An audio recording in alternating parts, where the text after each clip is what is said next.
Hey, Coach. How we doing? Good. We'll start with any thoughts you have and then open it up for some questions. All right, please bear with me. I broke my glasses this morning. I have some new ones on. My old ones were bifocals. I think these are called transitional. I don't like them, so I'm gonna have to try to bear through this the best I can. I'll kind of start backwards from the most recent news that's been going on with our program and kind of go through the spring, and then open it up for questions. Obviously, Hunter coming back is obviously big news for us. I thought that Hunter and his agent, Kevin Bradbury, navigated the NBA draft process as about as meticulously and well planned as someone could. Hunter received a great deal of positive feedback from the NBA following all of his workouts and interviews. Hunter left Wake Forest towards mid-April and went to work out in New York City with his agency Lyft all the way to the end of May. During that time, my staff and I had a very open and collaborative line of communication with Hunter, his agent Kevin Bradbury, who I think is outstanding, and his parents, Travis and Jessica. Coach Mackey and Coach Nichols went up to New York City late May and visited Hunter and watched him work out. I went to Chicago in mid-May to the combine for 2 days, where I visited with saw Hunter, his agent, and his dad. Hunter worked out for 3 NBA teams before the combine, and he worked out for 3 NBA teams after the combine. And he was in San Antonio to work out for them on the day that he decided to come back to college, and then came home.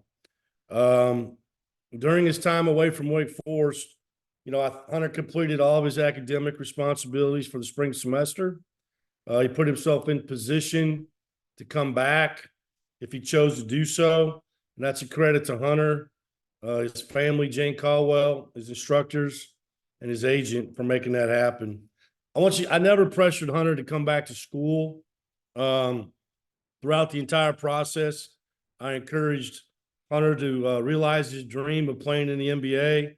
Every time we spoke or text each other, Hunter and I never talked about him coming back to Wake Forest throughout the entire time he was in the draft.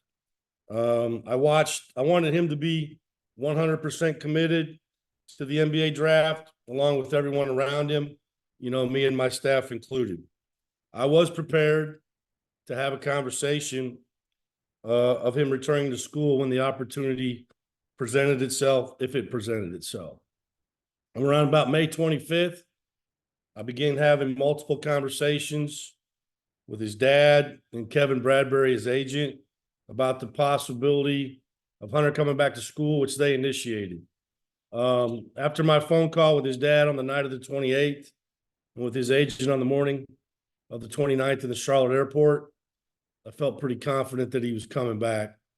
His agent texted me on the 29th in the morning, told me that we needed to talk.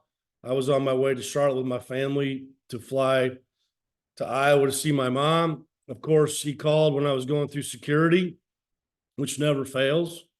And so I missed the call, went straight panic mode. Got my wife. It was the first time I've flown commercial with my wife, so she was in a wheelchair, so I was trying to navigate all that. Got down to the side after we got through security and called him. So my wife was sitting there by herself in a wheelchair, and all these airport personnel kept coming up and asking her if she was okay and did she need help, and she kept pointing at me that no, that guy needs help. And so we got through it. I had a couple hours there on the when we flew. I couldn't make calls, so even though I felt good about it, I was still a little bit nervous. First time Hunter and I spoke about him coming back, he called me 5 minutes before he announced.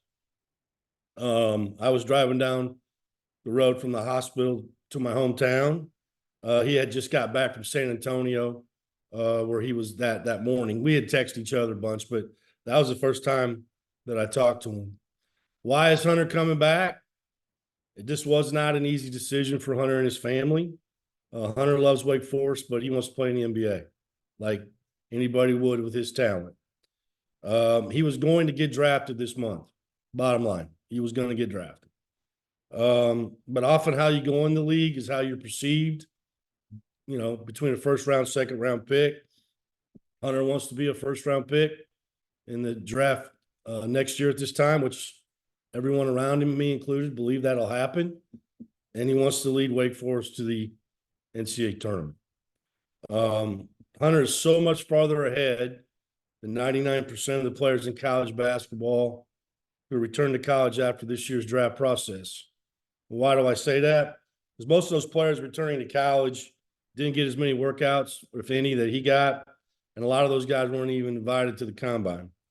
Hunter has the answers to the test, you know, by the way he trained, performed in his workouts and handled his interviews and processed the feedback. Now he comes back to put that knowledge and information to use. The returning players, you know, obviously Cameron's coming back. I was really excited to have him back for his senior year, averaging 2 years in a row. He's averaged double figures in the league. I believe he's a potential All-ACC player. I thought he was on that path till he got hurt. You know, this year, I thought he displayed an incredible amount of toughness and had a team attitude to finish the year, playing through an injury. Chose not to have surgery after a bunch of you know, consultation between doctors and surgeons and what it looked like now, what it looked like 10 years from now. It was just one of those things that he chose not to do. He wants to have a full summer of working out to prepare for his senior year. He wants to be a leader because he is a leader. He just felt like those things couldn't be done if he wasn't out there. He wants to play an attorney his senior year. And so, you know, a lot of that went into his decision to not have the surgery. Efton Reed's, I believe, a potential All-ACC player this upcoming season. Will be the first time since his freshman year that he's played an entire season major minutes. And so I'm looking forward to him having a great year. He was in a tough situation last year. I thought he handled it flawlessly. You know, he didn't get a scrimmage at Georgetown. He didn't get to play against Alabama in a charity game. He missed 7 games before he really got to play. And so I'm just really excited that he's going to have a full year. He's the anchor of our defense. He can score the ball back to the basket, facing up. And I just look for him to have a great year. And he's a great leader. I thought Parker Fredrickson had a really good freshman year. He exceeded my expectations that I had for him going into the season. And not that they were low. It's just I thought he had a really good year. He's so much more than a shooter. He plays very good positional defense. He's got active hands. He rebounds. He moves the ball on offense. He's not a ball stopper. He made 53s as a freshman, and that's going 2 for 27 down the stretch. He's a leader. Players respect him. And I look for him to have a really good year. Just had his tonsils out a couple weeks ago. It's been hard for him. And so he'll be a little behind when he gets back, but nothing major. Marcus Marion's coming back. Really excited about him. I thought he was playing really well in his role up until January, getting about 8 or 9 minutes a game. And then Damari came back, and that kind of cut into his minutes. But he handled it like a champion. Continued to practice hard. Be a great teammate. I thought he had a really good spring. He's really his body is really blown up. And so looking forward to Marcus coming back. New players, you know, Juke Harris, seems like we signed him 2 or 3 years ago. He has really, really blossomed. I think I haven't measured him yet, but he looks to be an inch and a half taller than when we first signed him. He's definitely over 6'7". He's up here all the time working out.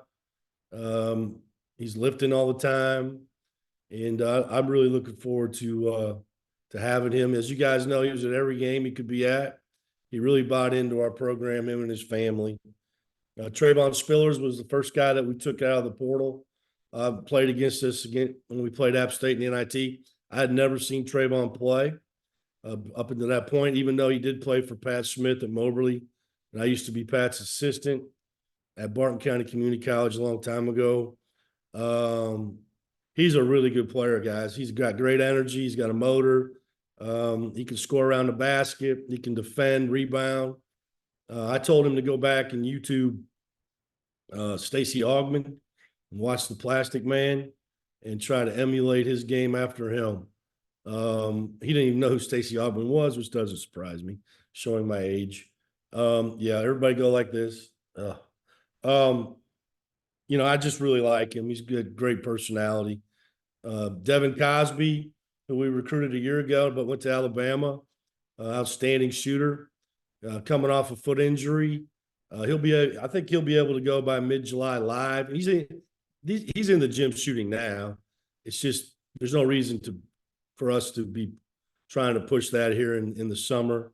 But I think he'll be able to go, contact probably mid-July. Really good player, great size. He's gotten so much bigger than when I saw him in high school. He'll be a guy that's going to play a lot of minutes. Omaha Blues, kind of like Hunter, former McDonald's All-American. You don't unbecome a McDonald's All-American. Everybody loves to use that quote. Like I said, he went there for a Big Mac. We got him for a Happy Meal. Really good kid, great energy. You guys are going to like his personality. He too was hurt his foot back in early May. Working out. He'll be fine. He's in a boot. He's shooting. He'll be available probably mid to late July. I'm not pushing it with any of these guys. There's no reason to. But he's out there in the gym every day. He's already here. Trayvon, Devin, and Omaha are already here. Ty Johnson got here over the weekend. Fast. Fast with that ball. Can really pass it, really unselfish, really defends. I was very impressed with him when I watched him on film during the year. He's got good personality, good teammate. I'm really excited to have him. And then Churchill Abbas will be here in a couple weeks, week and a half. DePaul's on the quarter system, and so he's not quite done with his spring quarter, but he'll come right away. Really excited about him. Great potential. Plays extremely hard. Very athletic, physical and strong. I got a lot of friends in the Big East that spoke very highly of him. Non-conference schedule. We're at Xavier in honor of Skip Prosser. It'll be announced soon here. We're going to play Michigan in Greensboro in a neutral game, which gives us a chance for a quad 1, quad 2 game, because if it's neutral, it's 1 through 50 quad 1 and 51 to 100 for quad 2. If it's a home game, it's 1 through 30 and then 31 to 75. So for us, metrically, it's a better game. I'm really appreciative of Dusty to do this. Dusty and I have known each other a long time. Got a lot of respect for him. It'll be a good game in Greensboro. We're in Disney with Florida, Minnesota, and Wichita State. I don't know that matchup yet. And then we're obviously in the SEC Challenge, which will put us on the road. Our home schedule is Duke, Carolina, NC State, Virginia, Notre Dame, Pitt, Florida State, Georgia Tech, Boston College, and Stanford. Our away games are Duke, NC State, Miami, Clemson, Virginia Tech, Louisville, Syracuse, SMU, Stanford, Cal. So, yes, we are going to Cal, Stanford, and SMU this year, which doesn't surprise me. We have, by our analytics metrics that we use, we have projected on this schedule maybe 14 quad 1 opportunities, 7 quad 2s, 21, 22 opportunities, the same as we had last year. If I go back and look, we had 21 opportunities before we played App in the NIT. Summer is very, very busy. We got team camp this week, starting on Thursday. We have 52 high schools from 6 states. We got 92 teams, 67 varsity, 25 JVs. We got 1,100 high school kids here, and 600 of those kids will be staying in the dorms. Our 8 weeks of summer workouts start a week from today. We got individual camp June 24th to the 27th. It's already sold out. And then we had 7 recruiting windows from May, June, and July, which makes no sense. So we just did an evaluation period in May, which we've never had ever. Tomorrow I'll go to the NBA camp in Orlando for 2 days. Then we have 2 high school evaluations here, periods in June, 2 weekends back to back, 2 AAU evaluation weekends in July, and then the NCAA Academy, plus coach your team. And so it's a busy time. I made the mistake of, I counted up how many nights I've been in a hotel since August when I went to Kuwait. At the end of here of May, I was 115 already. Obviously, I got a lot more to go. And so it's been a busy time. I think we did a really good job in the portal and in high school recruiting. My staff did an unbelievable job. They're great. Matt, and he did a great job, and Jason and BJ and Tanis, Demetrius, everybody's involved. Mike Muse, Frank, Christopher, Darnell, everybody's involved in recruiting, the whole staff. And so even Mike Starkey, Mark Armour, our trainer. So we've had a good run here, and looking forward to our season upcoming. Any questions? Steve, you just went ahead and ditched the glasses today, it looks like. I can't read. I got to get these glasses fixed. I'm going to blame my wife. I handed them to her this morning to clean them. She broke them, so it's her fault. These actually are a little more stylish, but I can hardly see you, so they're not very good. Go ahead. In regards to Hunter, you said that he has the answers to the test in terms of next year's NBA draft. What does that mean he needs to kind of work on over the next 12 months? And how does that impact what you want to do on the court with your team in the 2024-25 season? Well, it's a good question, Les. And I'll kind of start backwards. It's not going to impact our team. I wouldn't do anything. We're not going to do anything. He's not going to do anything that's not going to hurt our team. I mean, he's the best, or one of the best players returning in the country. As far as the answers to the test, that's between him and me and in the NBA. There's some things that, we share, and there's some things that we don't. I feel like I share a lot, but I feel like those kind of things are things that are between him and the NBA and me and his agent and his family. And so, I just think that that's something that he knows that he's got to work on, and we're going to help him do it. But the number one goal is always to win games, but that's why he came back, too. He wants to win, and he wants to go to the tournament, and, he can cement his legacy here with that. Obviously, he's going to have the ball in his hands more. One of my biggest frustrations last year was his usage rate wasn't as high as it needed to be. That's a little twofold. I think that's some on him because he hadn't been the alpha male till he got here. And so I think sometimes I thought he needed to go get the ball more. And kind of like Jake at times, Hunter's a very unselfish player. And then I think some of it too was our guys not doing a very good job of getting him the ball in the right places. And we've corrected that issue. And so he will have the ball in his hands a lot. And so I'm looking forward to that. Go ahead, Essex. Morning, Coach. How are you? Morning. In terms of Hunter and the end of the season, when it's very up in air whether he's going to going to stay in the draft or come back, how much does that complicate the portal situation for you when you're having to think about, is Hunter going to come back or not, and how you then plan for all that? Well, it's hard, because if you go out and recruit and you say, well, Hunter's not coming back, every coach that calls the kid right after me tells him that he is coming back. And so it's a difficult situation. If I say he's coming back, then we aren't getting him. And so I've never really probably worried too much about that. I've always, Essex, just attacked it by trying to sign the best players that we could get. Obviously, there's a there's another area of recruiting that you have to manage as well, and that's the NIL. And you have to play GM. And there's no point in my life, in my college professional life, that I ever thought I would be the head coach in a college and the GM, which is a horrific combination. There's a reason why the NBA doesn't do that. They have a GM, negotiates the contracts and the salary cap, and they got a coach that coaches the team.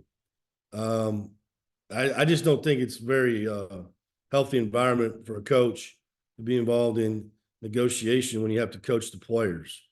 And so there's that too, when it comes to trying to decide who you want to recruit and do they fit?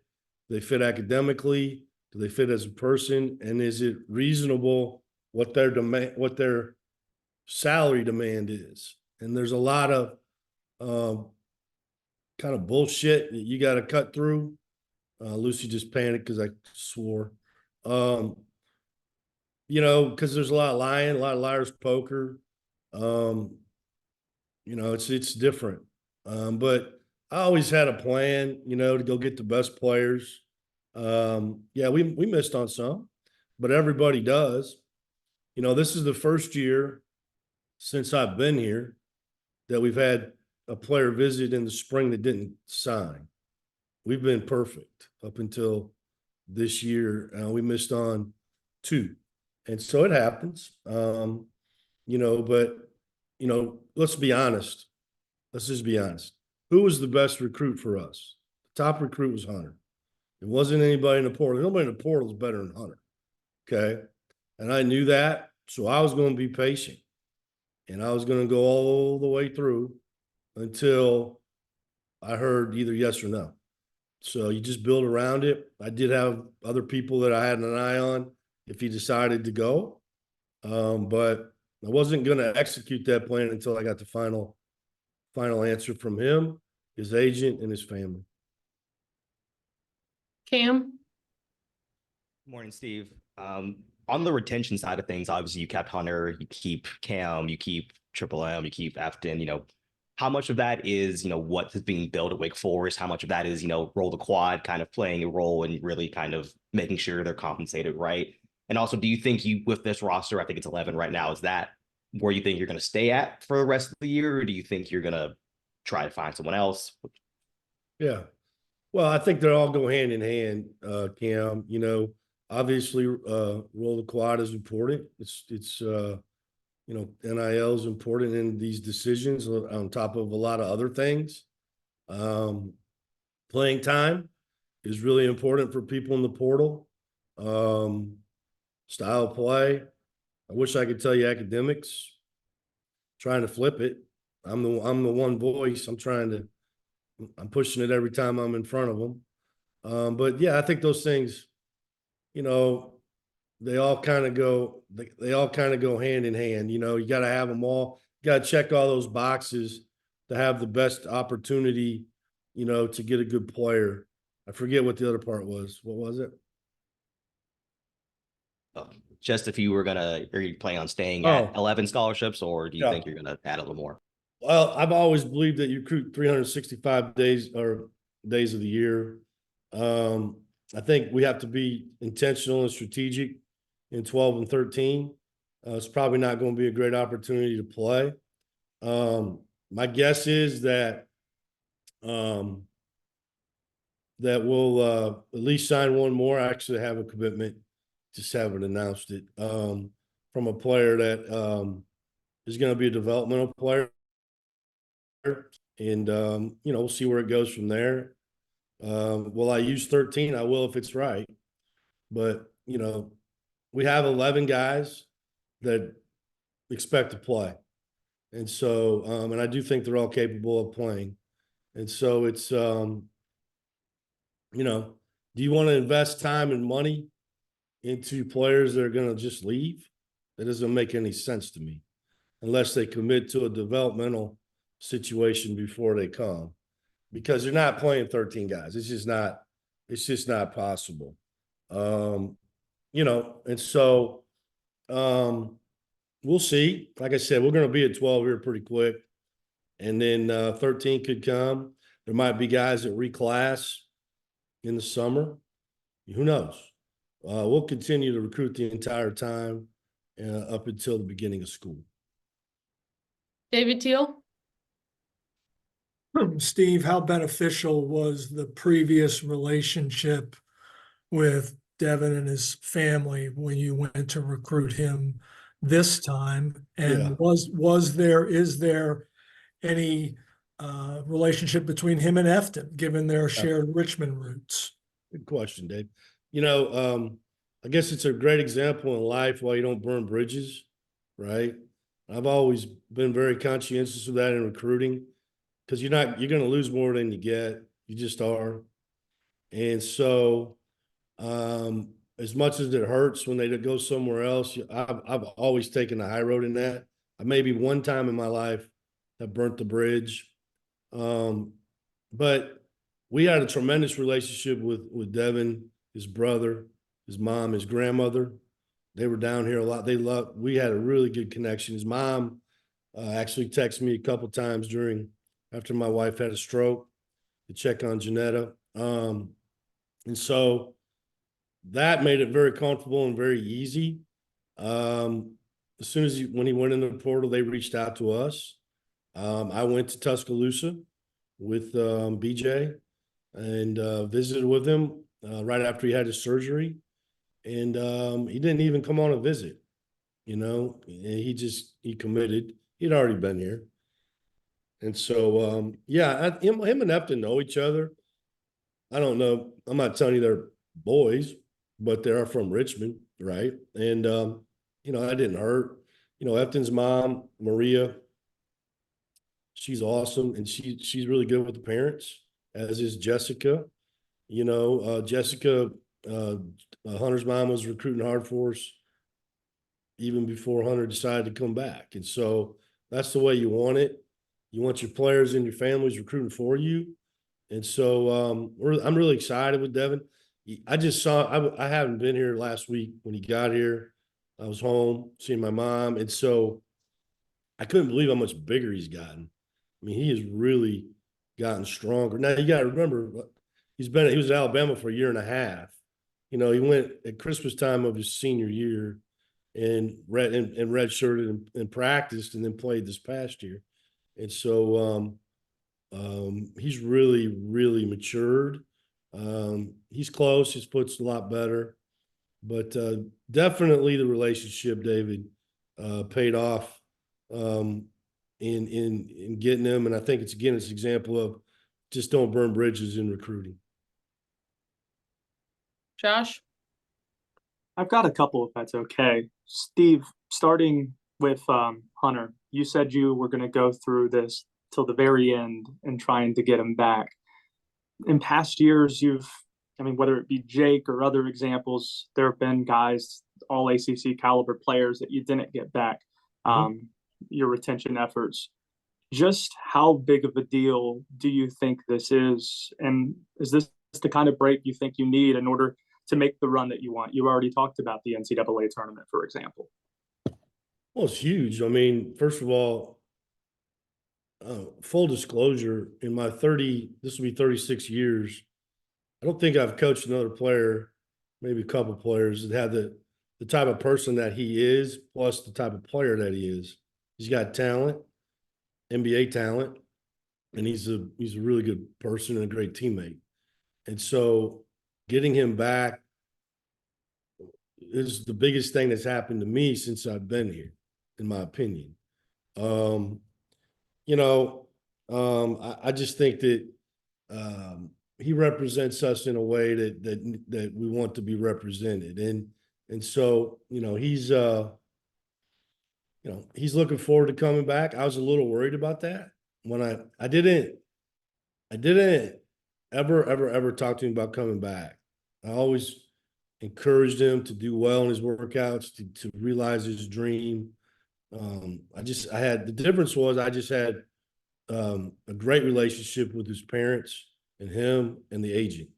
And so, and listen, if Hunter had decided to leave, I'd tell you the same thing today, that his agent was incredibly open and honest, Kevin Bradbury, about what was going on all the time. So was his parents, and so was Hunt. And so there was no game of deception, going on here, which can happen, but he's, you know, he's what you want. And he was our top recruit out of the, going into the portal season. It was just a matter of going through the process, which I was going to do. But at the same time, I wasn't trying to recruit him to come back. The best thing I could do was support him. And that's what we did. And then at the end, after all the information, again, he was getting drafted. Okay. And there's no question about that. So most of these guys that come back on the 29th, they ain't getting drafted. Okay. He had a tough decision to make. So credit to him and his people, for going through the process and then making a educated decision on what, where he would be and where he should be. And so I'm looking forward to helping him get to where he wants to be. And with that in mind, this is the first time we've caught you since the ACCs did so well in the NCAA tournament. State going to a Final Four, Clemson to the Elite Eight, Duke to the Elite Eight, all teams that you beat last year. Do expectations for next year start at the NCAA tournament, or is there an element of, well, if they can do that, why can't us? I've been saying that since I got here. To be honest with you, Josh. Went to the Final Four. I didn't go there, but the year before I went to Wichita State, they went to the Final Four. Butler's been there a couple of times under Brad Stevens, George Mason under Larinaga, Loyola under Porter. Those are mids. So why not? Look at NC State. They got on a run late. Kevin did an unbelievable job and got to the Final Four. Good for them. Clemson. Brad did. He's so undervalued as a coach, in my opinion, publicly, that it's really kind of stupid. He's such a good coach, and he's a really good person, and he's a good voice for our league. He's been around. Duke, Carolina, those guys are doing an incredible job. I talked to John a lot. I like him. I'm happy for those teams. Yeah, we want to be there and we can be there. We got to do it. Got to quit, can't talk about it. You got to go do it. But, sometimes it's like, for instance, two opposite seasons. Clemson had an unbelievable non-conference, just an okay conference, got in the tournament, went to the Elite Eight. NC State didn't have such a great season up until the end, and then got hot and got in there and looked to the Final Four. So you got to keep going, right? You got to keep plugging, and our league's going to be a lot better, in my opinion. I think there are a lot of good players in our league, and so we'll have a lot of opportunities to improve our profile. I think the biggest key is not being on the bubble, but being off the bubble. You don't get, like, everybody was talking about the Big 12 this year, but in their non-conference schedule. But the reason why it really wasn't exposed, because all those teams have played themselves in to seeds early. And so they don't get exposed, their resumes. Like, if you get on that bubble, they'll pick anything to knock you out. And so I think the whole key too is get off the bubble, man, get in. And so, I'm excited about our team. I like where we're at. I thought we retained our best players, and I thought that we really, really, really added to our depth with athleticism, competitiveness, ability. And I just feel like we'll be a lot deeper team than what we've been. All right, Les. Steve, along those lines, that's almost perfect segue into my question. It seems like when you look at some of the talent you added, especially in the middle, guys that are going to play in the post, it looks like you added some athleticism, some strength, and perhaps a little bit more toughness maybe than what we've seen from Wake Forest teams the last couple of years. Was that intentional? Yeah, no question. I mean, I think every year you got to look at your team, and it's like putting a puzzle together, Les. You try to figure out what pieces you have and what pieces that you need to add. And yeah, we had some guys leave, and I didn't force anybody to leave, but those were decisions that are individual decisions that are made. So once those are made, then you get in there and you try to upgrade. And I think we did. We upgraded. And so I think that I wanted more athleticism. I wanted to be a little tougher. Now, those things we'll see as we go, how those things play out. But, like we just got some guys that want to go compete. And we had a lot of moments where, we had opportunities to win games late and didn't. And so we got to change that mentality. You do that with guys that are coming back now, have been through it. You recruited some guys that are tougher and have maybe been through it. And then you just build that chemistry, as you go. We got to do better as coaches, which we're always, trying to do. I do think that, I wrote this down somewhere here. I thought last year we shot way too many non-rim twos. Even though most of those were in the lane, but they were long, not long twos, but just not the right ones. Too many. We didn't take enough threes. We were 200th in the country in 3-point volume, but we were 8th in the country in 3-point field goal percentage. So we didn't take enough. We need to play faster. We're 20th in the country in transition and scoring efficiency last year. Got to play faster. I think we're bottom 100 in the assist rate. Okay. Now, partly that style of play and personnel. We had a lot of guys that could, create their own shot, which you got to have at this level. But the ball still got to move. When we had a higher assist rate, we had our best offensive performances. And we were top 25 in the country, I believe, in offensive efficiency. It's not like we were bad. But we had a 55% assist rate in our top 7 offensive performances, and we had 42% assist rate in our 7 worst. So the ball's got to move more, in my opinion, for us to get to where we want to be. I think that Hunter and Parker are really good at that, and Cam, moving the ball, and the guys that we've signed. And so I feel a little bit better about that, but that's something that, I think we definitely got to keep an eye on because, we were in KenPom, we were 25th in the country offensive efficiency and 59th in defense. And so, analytically, we had a pretty darn good year, but we didn't get to where we wanted to be. I think, like you said, we were 5-4 against the field, and we beat 3 of the teams in the Elite 8 and really 4, if you count the charity game against Alabama. And so, we're not far off. We got to get there, and that's part of it. Essex? Coach, in the years since you've been in Winston-Salem, it's felt like the fandom for Wake is starting to come back. Especially you look at last year, like the Duke game, the Tie-Dye Nation, some of the T-shirt stuff, all that. It's really starting to grow.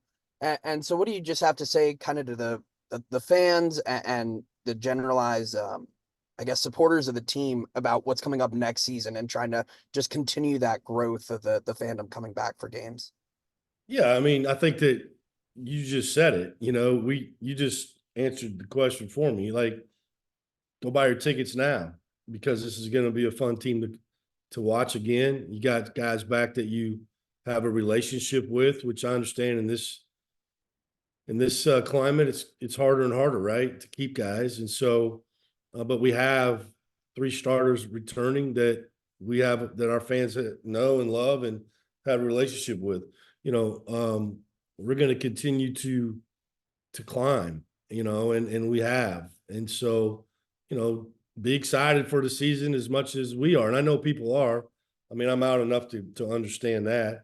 You think about this. When we lost to Georgia at home in the NIT, that was my first non-conference home game loss since I've been the head coach here. And so we have won at home. We're 48-7 at home over the past 3 years. And so part of that, you're right, Essex, is us. We have to do our job, and then the fans have to show up, and they have. And our players, they see it. And we've turned this place into a really, really hard place to play. And we got to continue on that path. And I know people were excited when, Cam came back. Cam's a 4-year guy.